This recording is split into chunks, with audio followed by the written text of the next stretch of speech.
రోమా చట్ట ప్రకారంగా శిక్ష సిలువ అనేది వాళ్ళ శిక్షాస్మృతిలో ఏనా వాళ్ళకి శిక్ష విధించే విధానంలో మ్రాను మీద వేసేవారు. మ్రాను మీద రకరకాల శిక్షాస్మృతులు అమలవుతుంటాయి. ఏమండి, సౌదీ అరేబియాలో అనుకోండి, నడి రోడ్డు మీద తీసుకొచ్చి నరికేయడమే, తల నరికేయటమే. అలాగే కొన్ని గల్ఫ్ ప్రాంతాల్లో అయితే నడి రోడ్లో ఉరి తీసేస్తారు అందరూ చూస్తుండగా, అదొక రకం. ఏమండి, అమెరికా లాంటి దేశాల్లోనైతేనేమో విషపు ఇంజక్షన్లు ఇచ్చి చంపేస్తారు, మన దేశంలో అయితే ఊరేస్తారు. ఏమండి, ఇలా పలు రకాలుగా శిక్షాస్మృతులు ఉంటాయి.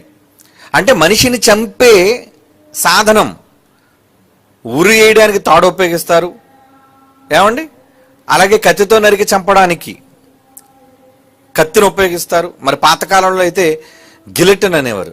గిలెటన్ అంటే మెడకాయ దాని మీద పడుకోబెట్టి పైనుంచి పెద్ద కత్తి వదిలేసేవారు, జారు కత్తి అనమాట. వెంటనే కసక్కని కత్తిని తలకాయని కోసేసేది. అది గిలెటన్ అనేవారు దాన్ని.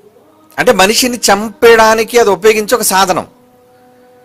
ఒక ఉరికి తాడు, మెడ నరకడానికి ఒక కత్తి, ప్రాణం తీయడానికి ఏమండి ఒక విషపు ఇంజెక్షన్ ద్రవం, లేదా ఇంకొక చోట ఎలక్ట్రిక్ చైర్ కూర్చోబెట్టి పవర్ పెడతారు అంతే. వెంటనే ఏమండి పిట్ట మాడిపోయినట్టు మాడిపోతాం మనం హై ఎలక్ట్రిసిటీ వల్ల. కనుక ఆ రోజు రోమా ప్రభుత్వం అతను సిలువ వేసి చంపింది. ఇప్పుడు సిలువకు నువ్వు ఎందుకు మొక్కాలనుకుంటున్నావు? సిలువురు కానీ సిలువ అనే పదం బైబిల్లో ఎందుకు ప్రయోగించబడిందంటే, దేవుడు భవిష్యత్తు జ్ఞాని కదా. యేసుక్రీస్తు వారు రాబోతున్నారని తెలుసు, ఆయన ఎలా చంపబడబోతున్నాడో ఆయనకు తెలుసు. అందుకే మ్రాను మీద అనే పదాన్ని ఆయన ప్రయోగించాడు. ఆయన మ్రాను అనే పదం ఎందుకు అన్నాడంటే, ఆయన చంపేది మ్రాను మీదే. అంటే యేసుక్రీస్తు వారి కాలానికి మ్రాను ఉపయోగించి చంపే ప్రక్రియ ఉంది.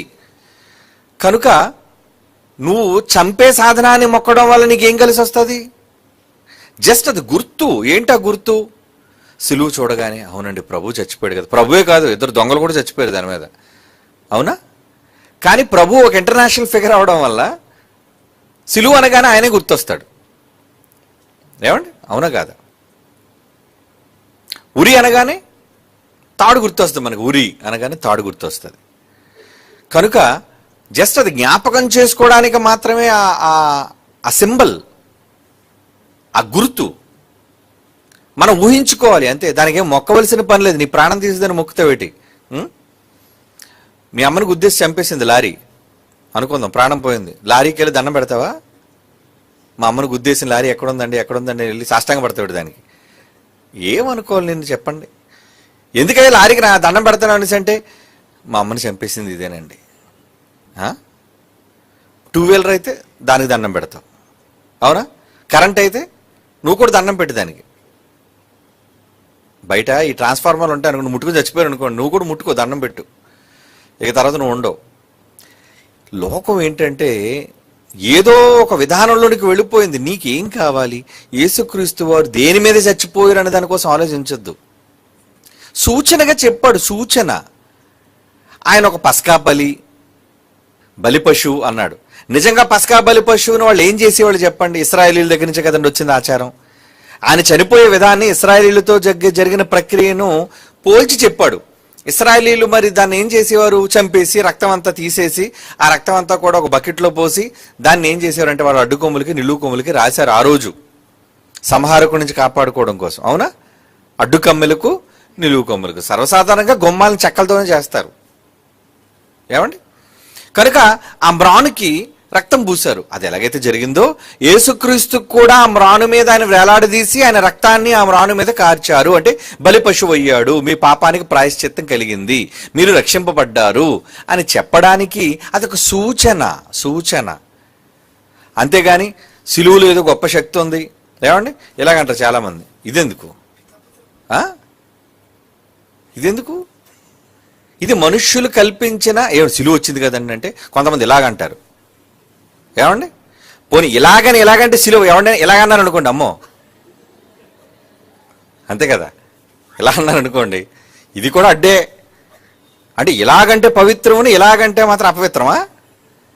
ఏటోనండి మనుష్యులు పెట్టే పద్ధతులు, పారంపర్యాచారాలు, వీటిని మీరు అనుసరింపొద్దు అన్నాడా? ఒకడంటాడు బొట్టు పెట్టుకో, సిలువు బొట్టు పెట్టుకో అంటాడు. ఆడు పిచ్చోడు. అలా చెప్పినోడే బొట్టు పెట్టడం మానేశాడు. ఎందుకంటే ఆడికి కూడా వికారంగా ఉన్నట్టుంది. ఏట్రా మరి బొట్టు ఇలాగా?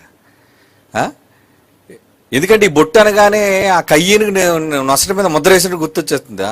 కొంపతీసి నాకు కూడా దేవుడు ముద్ర వేసాడు ఏంటో, చిరాగ్గా కనబడుతుంది. ఏదో ఆడవాళ్ళు బొట్టు పెట్టుకున్నారంటే ఏదో కొంచెం అందంగా కనబడడానికి ఒక గుండ్రటి బొట్టు ఏదో పెట్టుకుంటారు. అడ్డగా ఇలా ప్లస్ పెట్టారు అనుకోండి, అది ఏమి టార్గెటా ఎవరైనా షూట్ చేసేయడానికి? ఏమండి? లేదా నీ తలకాయని ఎవడని కొట్టేయడానికి అదేమో నువ్వేమైనా అక్కడ మార్కింగ్ ఇచ్చావా? సిలువ అనేసరికి వీళ్ళకి ఏమర్థమైంది? అయ్యో ఆయన చేసిన బలియాగం, అది వాళ్ళు ఉపయోగించిన ఒక పద్ధతి. ఏమండి? ఉరితాడనేసరికి అవును, ఉరి తీసే విధానం. ఒక మనిషిని ప్రాణం తీయడానికి ఈరోజు మన దేశ శిక్షాస్మృతి ఉపయోగించే ఒక తాడు. అలాగే ఆ రోజు యేసుప్రభు సిలువ ప్రాణం తీయడానికి ఉపయోగించిన ఒక విధానం ఏంటంటే మ్రాను అన్నాడు, చెక్కలు. మరి ఎన్ని మీరు ఆలోచించకుండా ఏదో మీ మనసులో అనుకోని ప్రతిదానికంటే అర్థం కాలేదు బైబిల్. భావంలోనికి వెళ్ళాలి. ఈరోజు ప్రపంచ క్రైస్తవం ఎక్కడ తప్పు చేస్తుందంటే భావం అర్థం కాలేదు వాళ్ళకి. ఎందుకంటే ఎంత స్పష్టంగా, ఎంత ప్రస్ఫుటంగా క్రైస్ట్ చర్చిలో, బైబిల్ విశ్వవిద్యాలయంలో చెప్పినట్లుగా ఎక్కడ చెప్పబడదు. ఇది మీరు అతిశయోక్తి అనుకుంటారో లేదంటే ఇంకేమనుకుంటారో మీ ఇష్టం. లేదు చెప్పబడిన దాంట్లో తప్పు అని అంటే మీరు చెప్పండి, అది బైబిల్ ప్రకారమే ఉండాలి. ఇది మీకు నచ్చలేదు కాబట్టి తప్పు అంటే ఎలా? చెప్పే విధానంలో నిష్ణాతులైన వారు ఇక్కడ ఉన్నారు.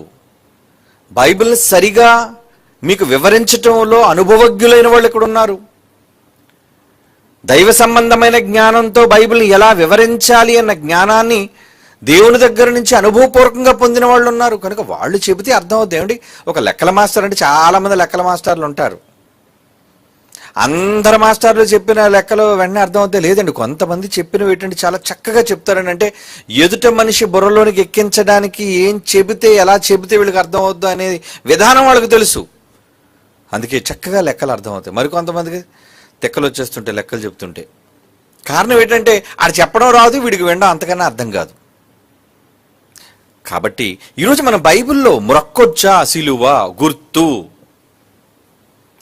అది ఒక చావునకు ఉపయోగించిన యేసుప్రభు ప్రాణం తీసింది. అది యేసుప్రభు ప్రాణం తీసిన ఒక ఏమంటారు దాన్ని, ఒక చెక్క ముక్క, అవునా, ఒక మ్రాను. అలాంటిది అది ఓకే, ఆయన ప్రాణం తీయడానికి ఉపయోగమైంది అంతే. మీరు ప్రతిరోజు మీ గృహాల్లో సిలువ పెట్టుకోండి, ఏమండి, లేదా మీ మెడలో సిలువను ధరించండి. మిమ్మల్ని సిలువను మొయ్యమని చెప్పాడు. మొయ్యమంటే యేసుప్రభు సిలువ అనే పదాన్ని ఉపయోగించాడు. ఏంటి, నేను ఒక్కసారి సిలువను ఎత్తాను కాబట్టి నన్ను వెంబడించే ప్రతివాడు తన సిలువను ఎత్తుకొనంటే, ఇప్పుడు మీ అందరి దగ్గర ఒక్కొక్క సిలువలు తెచ్చి కిందన పెట్టేసి పైకి రావాలి మీరు, అవునా? చర్చికి వచ్చే వాళ్ళందరూ సిలువలు మోసుకొని వస్తున్నారా? కారు మీద, బైకుల మీద, ఏమంటే ఆనందంగా చక్కగా డ్రెస్అప్ అయి మేకప్ అయి వచ్చి మీరు సిలువను మోసుకొస్తే ఇక్కడికి ఎలా ఉంటారు చెప్పండి? అందరూ సిలువ మోసుకొని వచ్చారు అనుకోండి. అది కాదు మోసుకురావడం అంటే. మరి చెప్పాడు కదండి ప్రభు సిలువ అంటే, సిలువ అన్నాడు, దాని వెనక ఒక చరిత్ర ఉంది. చరిత్ర నీకు అక్కర్లేదు. అదిగో సిలువ, అదిగో సిలువ గుర్తు, ప్లస్ ప్లస్ ప్లస్, ఇలా ఇలా ఇలా ఇలా ఆర్సీఎంలు ఇలాగంటారు, ఏమండి? ఆ పెళ్లి చేసే పాస్టర్ ఏమో ఇలాగంటాడు, ఏమండి? ఏటి ఎవరు నచ్చిన ఏమండి? కొంతమంది అయితే నెత్తి మీద ఇలాగంటారు, ఇలాగ ప్లస్, నెత్తి మీద ప్లస్ వేసేస్తారు మనకి. నెత్తి మీద ప్లస్ వేస్తే ఏమవుద్ది? లేదంటే ఇలాగంటాడు, ఇదేంటి కరాటియా? ఇది కూడా ప్లస్సే. మరి క్రైస్తవ్యాన్ని ఏమనాలి చెప్పండారా? అంటే సబ్జెక్ట్ ఎసెన్స్ అర్థం కాలేదు వాళ్ళకి. సిలువ దగ్గర ఉండిపోయారు. ఆ దెయ్యం వచ్చారు చూడండి, ఇలాగంటాడు. ఎందుకు ఇలాగా అంటే సిలువను చూసి వెళ్ళిపోద్దా? పిచ్చోళ్ళు. ప్లస్ చూపితే వెళ్ళిపోద్దా? సిలువ చూపితే వెళ్ళిపోద్దా? మెడలేసుకుంటూ రాదా? నీ లోపలికి వచ్చింది, యేసుప్రభు దగ్గరికి వచ్చేసింది, మొక్కుతావు మొక్కం అంటుంది. డైరెక్ట్గా నువ్వు ఏ ప్రభువునైతే సిలువ, ఇంకా సిలువ మీద ఉన్నాడు ఆయన. డైరెక్ట్ ప్రభు సిలువ ఎక్కక ముందు పవర్ఫుల్గా ఉన్న వ్యక్తి దగ్గరికి వచ్చి కాళ్ళ మీద పడతావా పడవా అంటుంది. నిన్ను కాళ్ళతో తొక్కేస్తుంది. ఎప్పుడు అది పడతావా పడ్డా అని అడగడం కాదురే, మరి మేడం చేయండికి అని నేను ఎత్తి మీద కాలేసి తొక్కుతుంది. అది అంత పవర్ఫుల్. వీళ్ళు ఏంటంటే దాన్ని ఎంత హాస్యాస్పదంగా చేసేసారంటే, చూసారా, ఒక సినిమాల్లో చూపించిన, సీరియల్లో చూపించిన, ఒరే క్రైస్తవులు అంటే పితా పుత్ర పవిత్రాత్మ. ఏంటది? ఏమండి ఆ విధానం ఏంటి? ఎక్కడైనా యేసుప్రభు చెప్పాడా మీరు ఈ విధంగా చెయ్యండి, ఎలా మీరు ప్లస్ చేసుకోండి?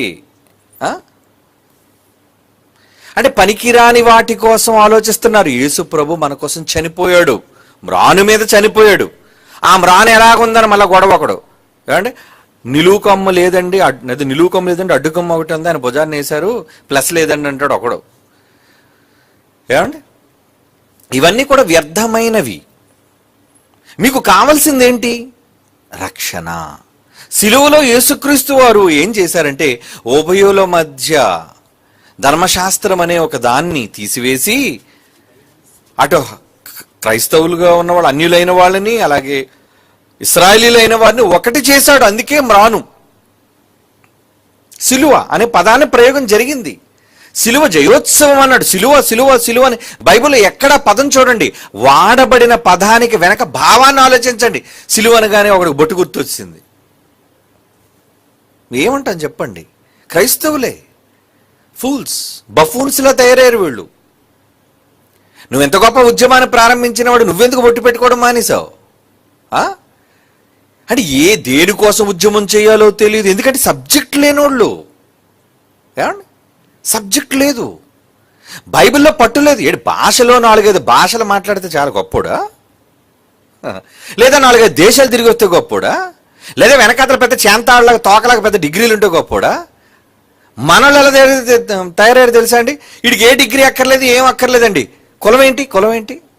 బ్రాహ్మణ కులము నుంచి గొప్పగా దేవుని నమ్ముకున్న విశ్వాస దైవజనులు అనేసరికి అవునా, బాపనోళ్ళ నుంచి మారారా? అబ్బా, ఎక్స్ట్రా ఏముంది? మనిషే. అసలు కులమే తప్పు, కులమే లేదన్నప్పుడు మళ్ళీ బ్రాహ్మణ కులం ఏంటయ్యా? ఏంటి క్రైస్తవుడు? మరలా ఈరోజు చూడండి, ఈరోజు ఈ క్రైస్తవులు దొంగలు చూడండి చాలామంది. ఎందుకు ఉన్నది ఉన్నట్టుగా మాట్లాడాలి. కులం పేరు ఎవడు చెప్పుకున్నవాడు పెద్ద గజ దొంగ. ఎనీబడి.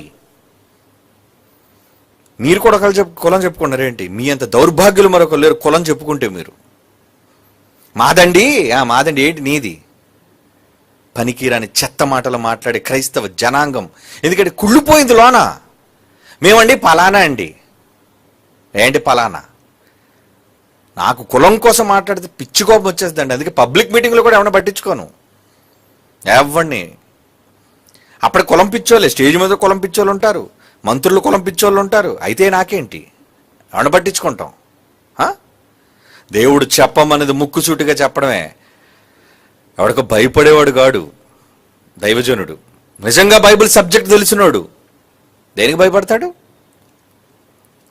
కనుక వీళ్ళు ఎలాగ తయారైపోయారు చూసారంటే, మనుష్యులు పెట్టే ఏమండి ఇతను చౌదరిల నుంచి కన్వర్ట్ అయ్యాడండి. ఈరోజు చూడండి, బడా బడా పెద్ద పెద్ద ప్రసంగం. ఇలాగ అంటున్నానని మీరు బాధపడకండి, మీరు బాధపడినా నేను పట్టించుకోను. ఈరోజు సమాజంలో ఎవరికి వాల్యూ ఉందో తెలుసా? వెనకాతల కులం అనే తోక తగిలించుకున్న దౌర్భాగ్యులుగా ఉందండి.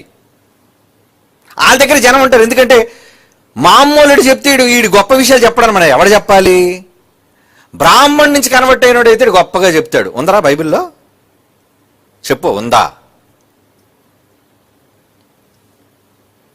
అగ్రకులం నుంచి నమ్ముకున్నోడే ఈరోజు పెద్ద ప్రసంగికులు ఎవడైనా చూడండి, వాడు సాక్ష్యం పేరు చెప్పుకుంటాడు. ఏమని తెలుసా?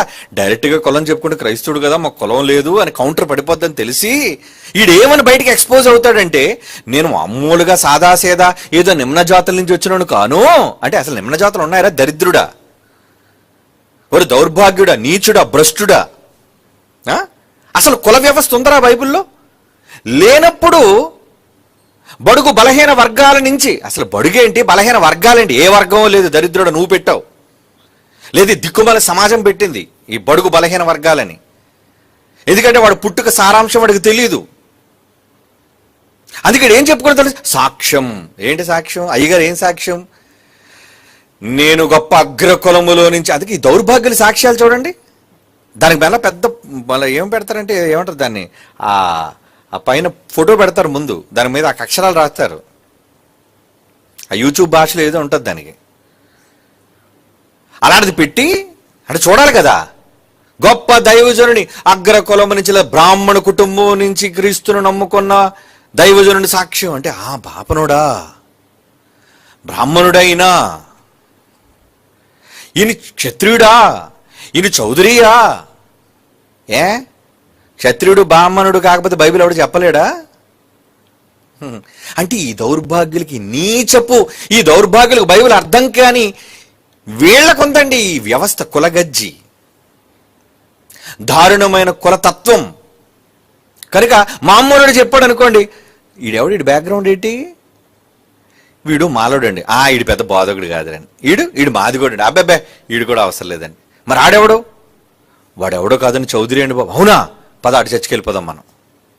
ఆడి దగ్గర ఏముంది అంటే నిజమైన సత్యాన్ని ఒక చిన్నవాడు ఈ సమాజం అనుకుంటున్నట్లుగా తక్కువ వ్యవస్థలో పుట్టినవాడు చెప్తే అది బైబిల్ కాదు, ఆయన ఎవడు ఫాలో అవరు. ఈరోజు చూడండి, విజయవాడ, గుంటూరు, హైదరాబాద్ అందరిలో ఈ చెత్త వ్యవస్థలు ఉన్నాయి. అందరూ మట్టి కొట్టుకుపోతారు నరకానికి, డౌట్ లేదు ఇందులో. ఎందుకో తెలుసా? కులం చెప్పుకొని సేవ చేసే దౌర్భాగ్యులు. నేను పలానా కులం నుంచి వచ్చానని చెప్పకనే చెప్పుకోవడం. మరలా నేను ఎవరు అనుకుంటున్నారు, నేను ఆ సమస్య అనుకుంటున్నారా? మాది చాలా గొప్ప కులమే, కానీ ఆ కులాన్ని విడిచిపెట్టి ప్రభువుని నమ్ముకున్నాను. ఎందుకు చెప్పాలి? అసలు ఈ కులమే లేనప్పుడు ఆ కులం ఉందని చెప్పడం ఏంటో దరిద్రుడా. నీ కులమే లేదు, నువ్వు క్రైస్తవుడివి.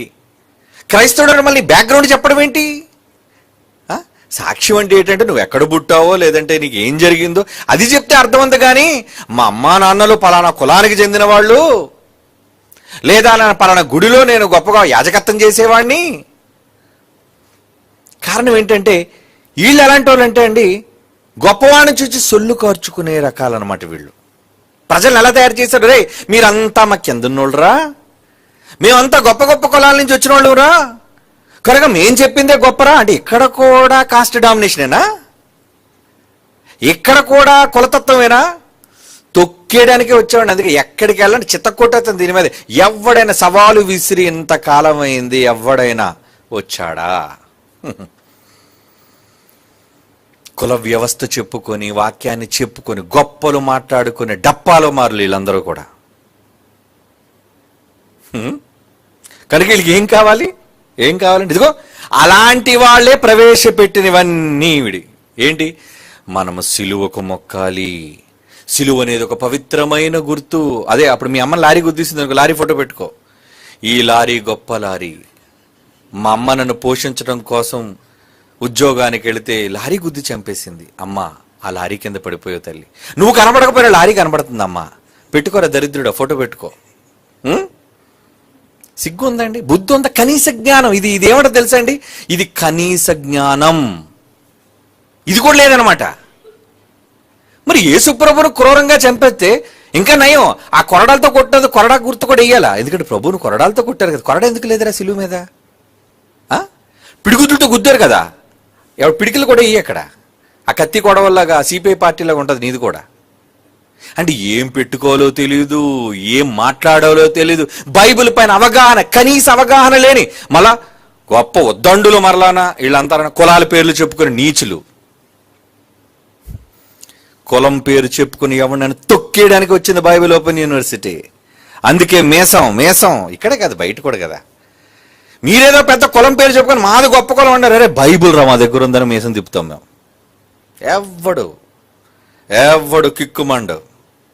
కారణం ఇలాగే చెప్పాలి, ఇలా చెబితేనే బైబిల్ గొప్పతనం అర్థమయ్యేది. లేదా మనుషులు మీరు వేరు, మేము ఎక్కువ, మీరు తక్కువ, మీకేమీ రాదు, మాకు బాగా వచ్చు. ఏమంటే బైబిల్ నేర్చుకున్నాడు బాగా చెప్పగలడా? ఎక్కడో బ్రాహ్మణ కుటుంబం నుంచి వచ్చినాడు బాగా చెప్పగలడా? కులం చెప్పలేదురా పిచ్చోడా, అభ్యాసం చెప్పగలదు. ఏమండి మనోడు బ్రాహ్మణ కులం నుంచి వచ్చినాడు, ఆపరేషన్ చేస్తాడని ఆడి దగ్గరికి నువ్వు పేషెంట్ పంపుతావా? లేదు వీడు ఎంబీబీఎస్ చేసి ఎంఎస్ చేసినట్టు సర్జన్ ఆడి దగ్గర పంపుతావా? ఈరోజు వ్యవస్థ ఎలాగుందో తెలుసా? ఎంఎస్ సర్జన్ దగ్గరికి అవసరం లేదండి మాకు. వీడు బాగా ఎంఎస్ చేసి సర్జన్ చేసి ఆపరేషన్లు చేసి అన్ని నేర్చుకున్నవాడే వీడు మాకు వద్దు. మరేం కావాలి? అక్కడ పలానా డాక్టర్ సో అండ్ సో బ్రాహ్మణ అని రాశాడు అనుకోండి, వీడు పేషెంట్ వెళ్ళిపోతాడు ఆడి దగ్గరికి. కోసేయి పర్లేదు మమ్మల్ని, చంపే పర్లేదు మమ్మల్ని. కనీస జ్ఞానం ఉన్నవాడు ఎవడు అలా చేయడండి. మరి క్రైస్తవులు ఎలా చేస్తున్నారేటండి?